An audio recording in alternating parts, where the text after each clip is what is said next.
good, YouTube? It's your boy Daquan here, and I'm back with another banger video.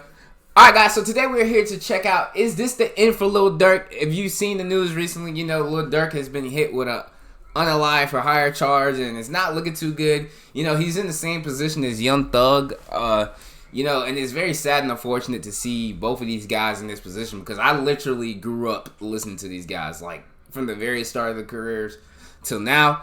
So, yeah, I know you guys have been getting Tyler, the Creator, out by me. You know, I've just been really excited for Chromacopia. And now that it's finally here, I've really been enjoying the album. It's really all I've been listening to. So, yeah, if you want to check out that reaction, it'll be up here or wherever it is on the screen in the corner. Yeah, it'll be up there. Anyway, if you're new here, be sure to like, comment, subscribe, turn on post notifications. And without further ado, let's hop into today's video. Lil Durk is in some serious trouble. After legal issues dogged him throughout his career, the OTF founder has risen to become one of the biggest stars in hip-hop over recent years. From there, he seemed to embark on a positive path.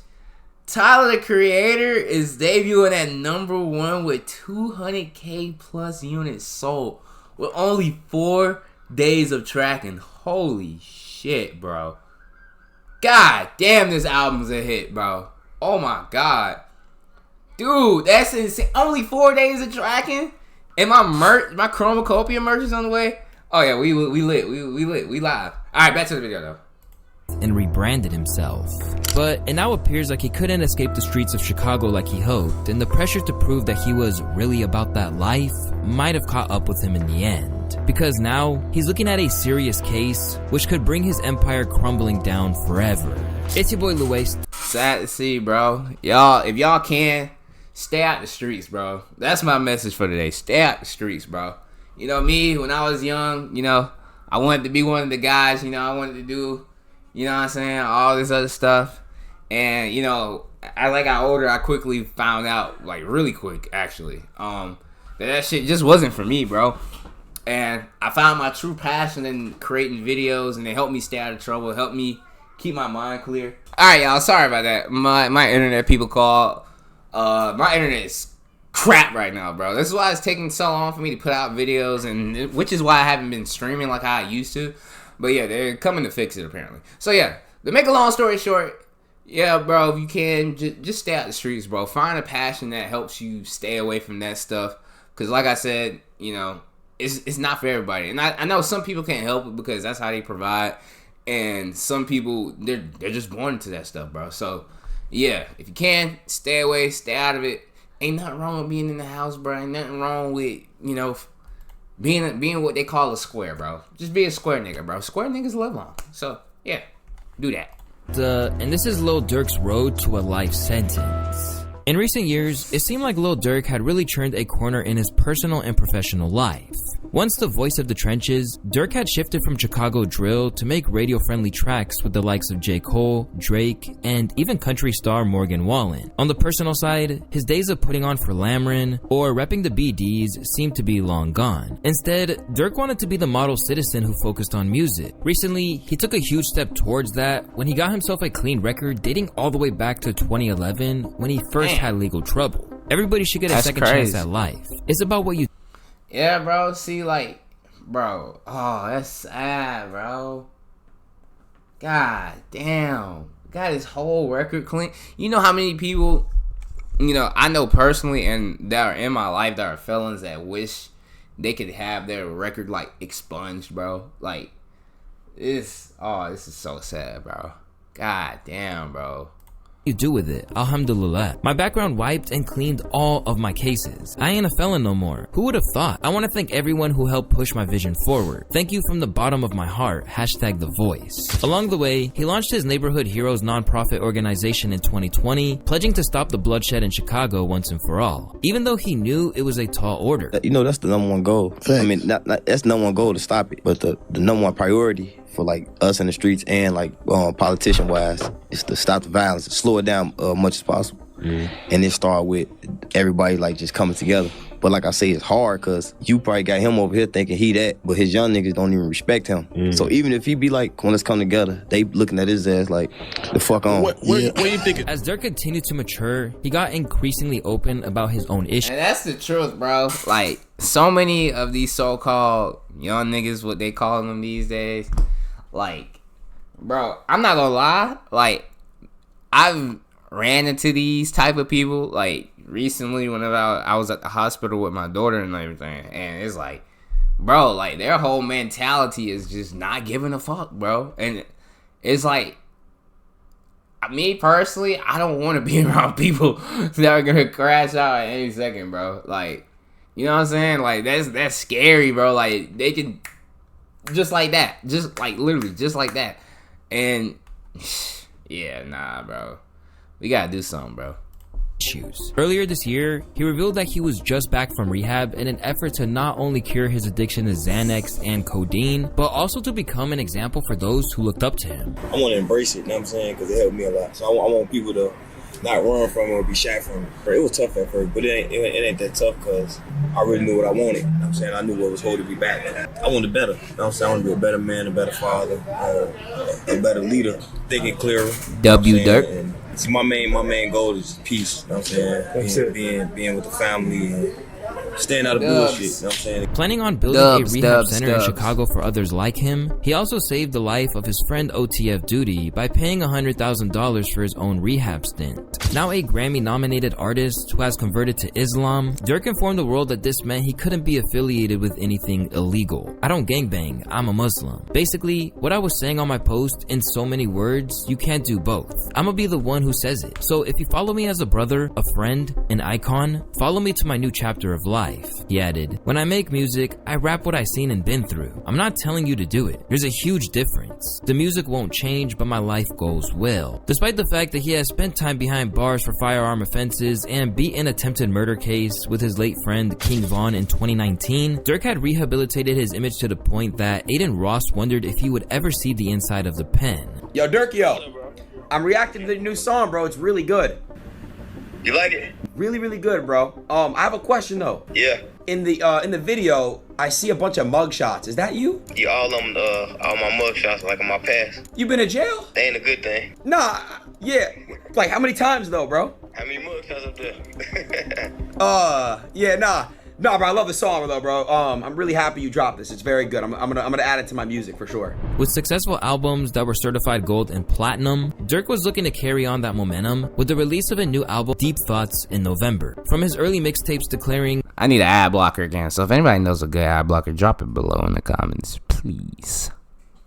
I'm a hitter, to leading a foundation that's made a real impact on his community, Durk has come a very long way. His transformation was recognized in a big way, earning him not one, but two separate keys to his city. But it seems like Durk in front of the cameras and the man behind the scenes were two different things. Because it appears that even though he said he wasn't in the trenches anymore, he might have still been pulling the strings. As a result, Durk's attempt to change how the world saw him only increased the shock when the news broke that he had been snatched up on some seriously heavy charges. Coming off his first Grammy win earlier this year, Chicago-bred rapper Lil Durk is now facing charges in connection to a murder-for-hire plot.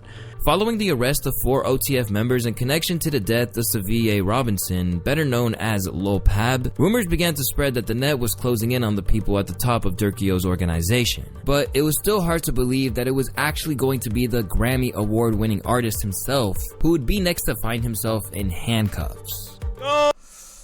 Nah, I'm not here to, be that guy. Like, I mean, we saw this coming, but like, if you listen to the music, bro, like, you kind of saw it coming. It's like, it's only so many times where you could talk about stuff that you've done in the streets, like all these illegal activities, until like the feds close in. Because now what they're doing a lot more these days is they wait until they get enough stuff to stick you with to keep you behind bars for 20 plus years, bro. So it's like, it's unfortunate that these things happen, but you kind of see it coming when you're on tracks talking about it. And we as consumers, bro, we love that shit because you know why? Like, to keep it a bean, is because we are not directly involved with that shit, and we are not directly, like, you know what I'm saying? We're not right there to witness this stuff. We just hear what's going on in the music and then through these video essays on YouTube. So it's like, it's just unfortunate all around, man. Because I was really happy to see Durk finally get his shine, get his moment. Because like I said, I've been listening to Durk since like L Anthems, Purge, like all his early work, bro. Like been there listening to him when he got dropped from Def Jam, all types of stuff, bro. So it's like, damn, bro.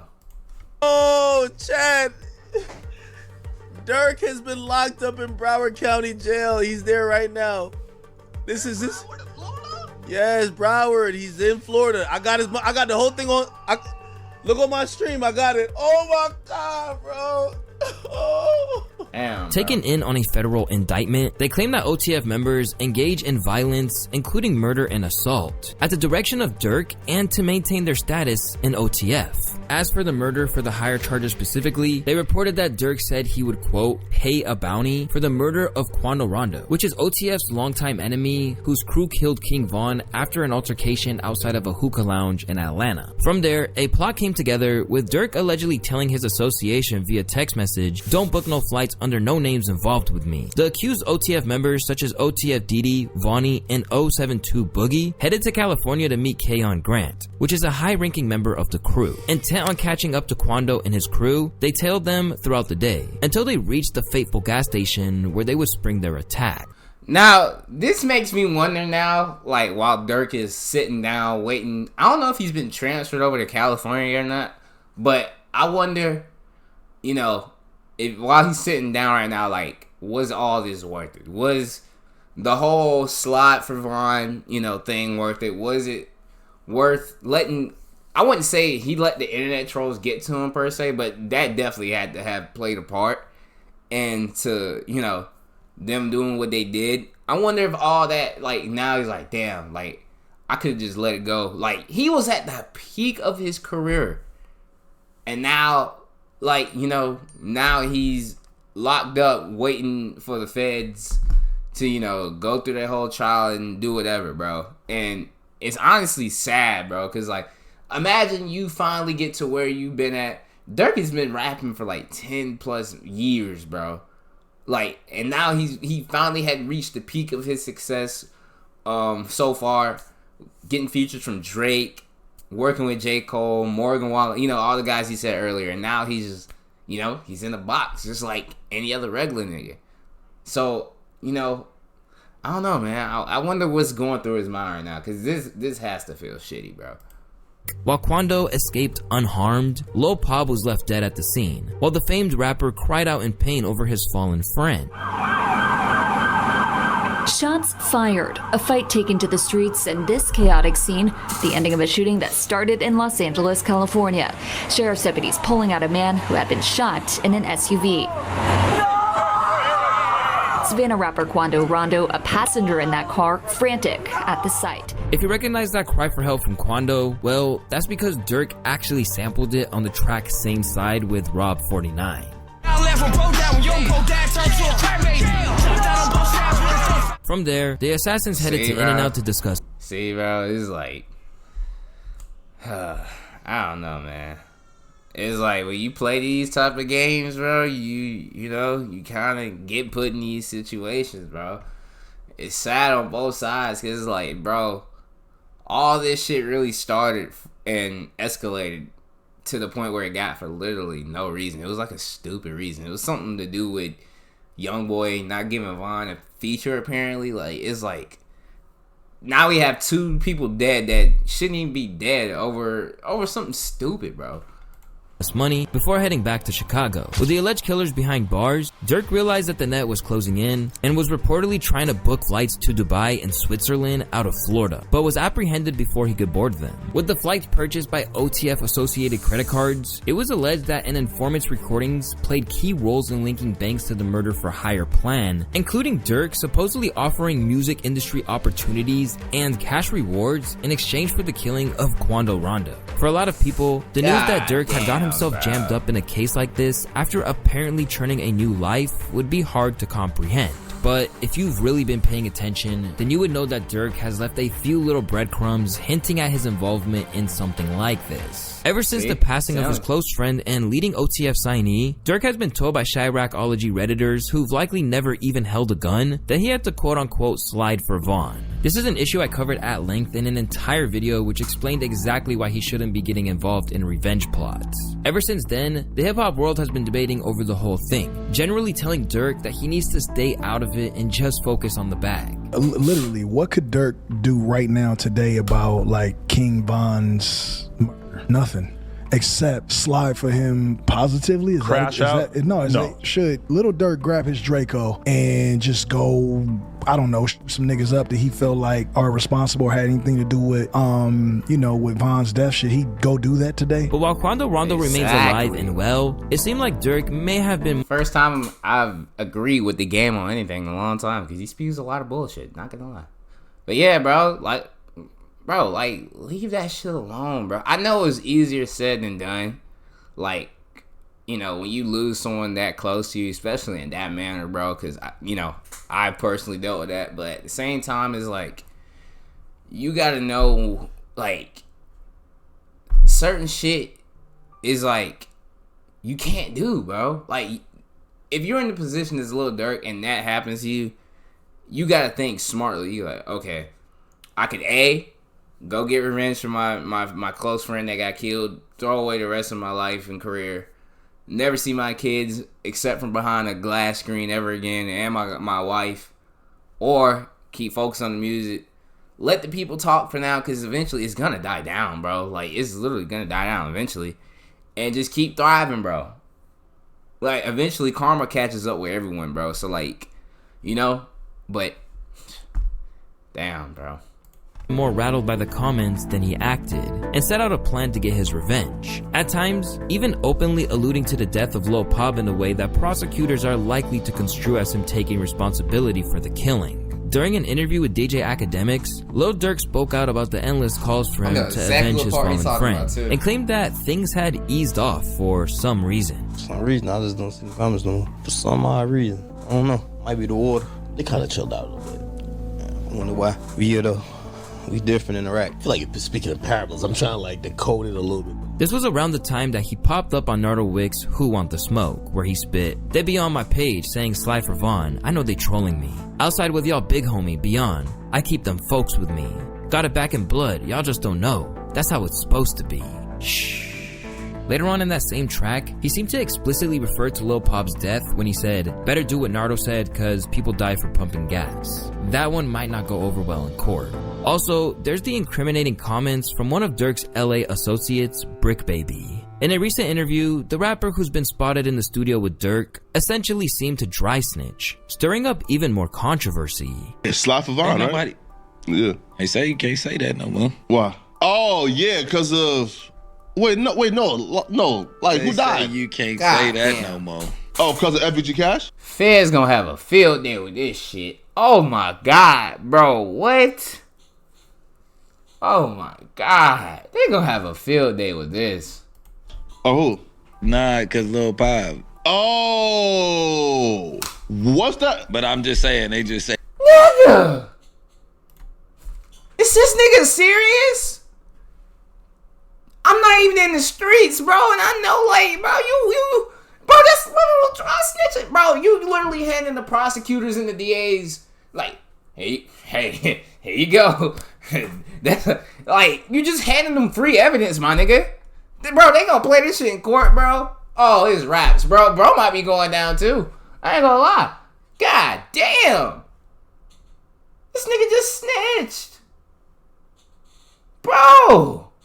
You can't say that no more. That's the new term, like no more slide for Vaughn. Because of Lil Pop. Now, after that... Looking back, this was a direct violation of how Durk liked to conduct his business. Because if he was more driven by clout, he would have been all over the internet mocking Quando. Instead, he kept it in the strange blurred lines between reality and fiction that hip-hop represents, where artistic expression and confession are hard to really define. The goal is not to go to jail, so y'all will never see me do tough shit on here to look street. I am the streets. As Lil Pop's death entered the rearview mirror and his family tried to pick up the pieces like Vaughn's before him, Durk continued to publicly renounce the street life. "I'm going to start by getting the city together," he told Rolling Stone at the time, "to do my part to slow down the violence. Even if you do 99% of shit right, you still got 1% of the demons with you. You get angry fast, and one reply can fuck up $1 billion. That's why I'm not saying names no more in my music. I ain't speaking on the dead no more. None of that. I'm not chasing death no more. I'm chasing $1 billion. I want our kids to grow up safe and sound, to be able to have fun, to have a real life. Intent on acting like the street life was behind him, Durk continued to act like a role model in the public eye. But it's fair to say that he still adhered to elements of street code. For one thing, he had a vocal hatred of informants. Not only that, he claimed that he had an ability to sniff out a rat from a mile away, just like he did with Tekashi 6ix9ine. Well, damn. I really hate rats with real passions. Now, if you know the story behind this, then you understand why Durk is like this. He lost his father for a vast majority of his life because of a rat. Like, you know what I mean? So, like, certain shit like that, you know, I can understand why, you know, he can feel that way. Because, like, if I lost my dad for 20 plus years because someone snitched on him, I'll feel the same as that way. So, like, you know, that, you know, you can't really blame him on that. I hate you bad. I'm looking to the camera. I hate rat. But it turns out his senses weren't as attuned as he thought. As a I was result, gonna say it that appears too. he might wind up fulfilling the prophecy he delivered on Redman. They ask me where I'ma be in 10 years, shit, I say the feds. Despite Durk claiming that he could still smell a snitch a mile away, the truth was that he appears to have had a few in his camp. And now it came back to bite him. Lil Durk been picked up by the feds. I don't know if he's been charged with nothing. Probably questioning and put in OTF and a lot of things. But I heard somebody named OTF Jam, they said they've been calling him a rat. And basically he said, okay, I'm a rat. Well, watch this. Watch this. That all this information that I know. Rat this, I'm gonna tell this, I'm gonna tell that. My video earlier, I told y'all, man, if somebody say Durk name, that's all it's gonna take to say that man's name. And although it's alleged that there are a few informants, OTF Jam is the one who's being pinpointed as the man that was wearing a wire and had given Durk up. But unfortunately, all this proves is that once there are big prison terms being dangled in front of people, even lifelong friendships can go wrong. In a recent interview, Jam revealed that he and Durk had been tight long before the fame. 12 years. Like 12 years. Did my time. Ain't told on nobody. Right. Ain't no fool shit on my name. That nigga smiled a little too hard when he said that. That nigga definitely telling. You know? Yeah, but like, if you can't talk about it, like, why do you have to sit down for 12? I went to jail for 10. It was more than that, but shit, that's what I did my time for. Well, like, how did you even get linked in with just OTF period? This ain't no people I met. Nah, I knew them, like I'm saying, this was before jail. I know Durk was rapping. He came out there. After he came out from serving a 12-year bid, Durk took care of him, providing his friend and ally with $50K in cash, a car, and even a home. Bro, like, I remember when the money wasn't there, I was gonna say you 50, I got you. And I gave my lawyer money there when I fight my case. I ain't gonna lie, Durk come through. All that, like, Durk come through.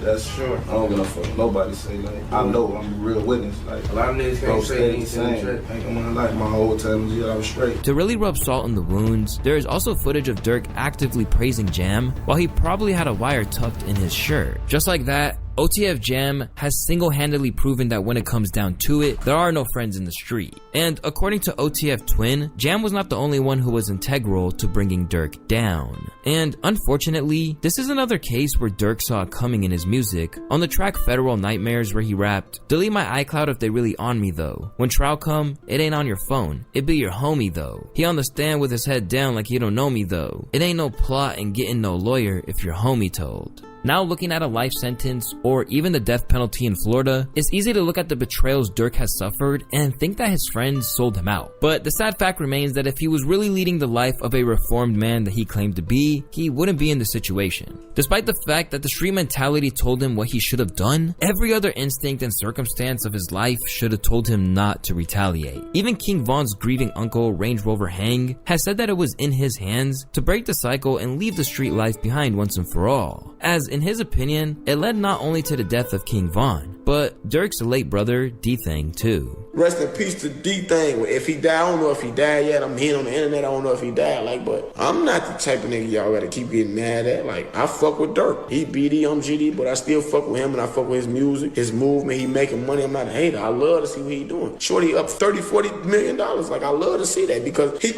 I'm from one block. He from the next block over. My daddy used to hang with Durk daddy. His brother been throwing parties for years. Nothing ever happened to D-Thing. Something just happened to him now because Durk said he would send these people names and songs. Really, you in a position to empower Chicago to make us a better city.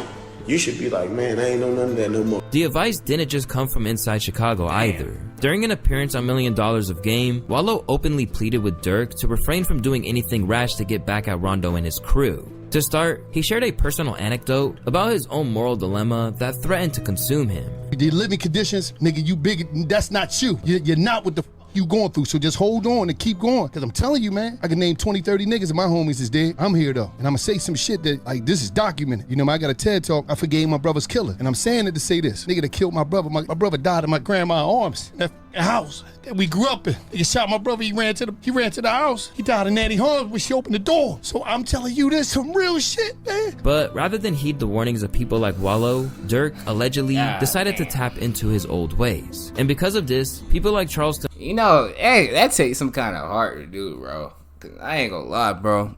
Like, me personally, like, I think I've talked about this on the channel before. So, like, my dad got killed 4 years ago, bro. Like, 2 weeks ago, it was the anniversary of like, his murder type shit.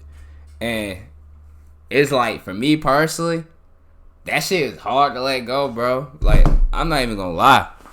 Like, I'm just gonna tell y'all some real shit. The same day he died, bro. You can ask my auntie, you can ask anybody that know me, bro. My girlfriend, anybody. They'll tell you the same shit. The same day that he died, called some of the homies up type shit. And, you know, I was, you feel me? Like, I ain't that type of dude, but, like, I was so mad in the moment.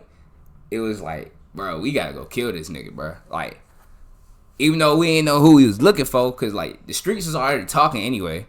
So, like, we had a certain list of people saying they could have done it or, like, had something to do with it type shit. And niggas was ready to crash out. But it took my aunt to literally, like, hold me in her arms and be like, plead with me, like, yo, do not do this. Don't throw your life away. You got so much going on for you, like, type shit like that. And it was just like, I don't know, like, I ain't never seen my aunt look like that. So, like, that, in my heart, it was like, all right, like, let's just chill. Called him off, like, hey, let's just chill. Woo, woo. But as time went on, I found myself getting more and more angry again. And I wanted to go, you know, slide for my dad type shit. But then, like, by that time, I had kids. My son. I ain't had my daughter yet. But, you know, and I was, you know, still some days, I'm not gonna lie, like, that didn't even be talking to me, like, especially around this time when it come around his death anniversary. But it's like, you know, if I go do that, I'm gonna lose all this that, you know, what little that I got now. I may not be making money off this shit, but, like, I'm making steps towards making money off this shit, you feel me? So, yeah, bro. It takes a lot of heart, though. Yeah. God damn. And White feel that he made his bed, and if he's not careful, he might die in it. Now your favorite rapper go to jail and look like he got a no bond like me. That boy got a federal no. I bet that nigga asshole done closed up. He got a burp to pass gas. He can't even fart out his ass. I know the feeling. Boy, they get your ass and they put a hole on you. Now look, y'all favorite rapper, what he call himself? The Boy. He got an album coming out. Won't be no album release party. Oh my goodness. No, them boys mad, the money gone. Ooh-wee. In one moment where your emotions override your best intentions, your whole life can change. And unfortunately, it's looking like that might lead Durk to no longer spend his nights in penthouses, but penitentiaries instead. Since his early days, Durk was intent on making... That's some shit, bro. Think about it, bro. Do you want to spend the rest of your life in a cell? Or do you want to spend the rest of your life in mansions with money, cars, jewelry. If you into all that shit, I'm not really into all that shit. Like I do want a big old house. Like I always wanted my dream house and maybe like my dream car. That's about it. But yeah, like I know a lot of y'all niggas like to be around a lot of women. So like women, bro, you feel me? Like there ain't no women in prison unless them guards. But it's nothing but straight dicks in prison, bro. Like you feel me? So if you love women, you better stay your ass out of trouble. If you want money, stay your ass out of trouble. You want cars, houses, everything, stress-free life, financially wise, stay out of trouble, bro. Stay away from it if you can. Making it as a rapper. So even when his friends were in the streets, the music remained his focus. What was your prior relationship with Durk though? Like how'd you guys become cool and how'd you guys become so close? We off the block. He's just like how we is, where we from, we all real close, like, you see what I'm saying? So it's just one of the guys. He just happened to be rapping. He figured out what he want to do. Everybody else as a whole, I'm gonna say as a whole, we don't know what we want to do. Well, at the time I ain't know what I want to do. We finna try to be the biggest drug dealers. We thinking streetwide. But he just one of the guys. He rapping and this shit working. From the very start of his career, he's been trying to leave his old life behind for good. Coming from feeling like the underdog to standing on top of the city, it feels good. It feels good to just be working and to be motivated by the hate going on, but to still be able to do Stop the Violence programs and be a part of Chicago, period. Durk informed the Fader way back in 2015, but I had to sacrifice to get here. I had to sacrifice friends. I even had to sacrifice my house because I used to live in the wrong area. I had to stay out of the streets, stay out of the way. I had to sacrifice the streets. But rather than be able to reap the rewards of everything he had accomplished, Durk is now looking at a lengthy trial which might lead to a life sentence. From the inside, Durk can no longer be the voice that helps to uplift Chicago. Instead, he's just gonna be a cautionary tale of what happens when that city and its street warfare clouds your mind and judgment. Durk can help his city from the inside. All his team can hope for at this point is that there's a way out of a predicament that looks impossible to overcome. As always, it's your boy Luesta, and I want to thank y'all for watching today's video. We worked really hard to get this out fast enough for you guys, so I hope you appreciate it. If you do, drop a like, hit subscribe, and I'll catch you guys on the next one. Peace. God damn, boy. Yeah, bro. I hope everybody that watched this video today uses this as like a life lesson, If you in the streets, bro, I pray for you. I pray for you to get out, bro. I pray for you to find a way out, bro. You feel me? Because a lot of my childhood friends, that I grew up with, real tight bonded with, even family members tight bonded with, are in that cycle today. And, hopefully I can build my platform up quick enough to, help them out, get my family in the nicer areas, get myself in the nicer areas. You feel me? So, yeah. Hope you guys enjoyed today's video. If you're new here, be sure to like, comment, subscribe, turn on post notifications. And it's your boy Daquan, and I'm out. Peace.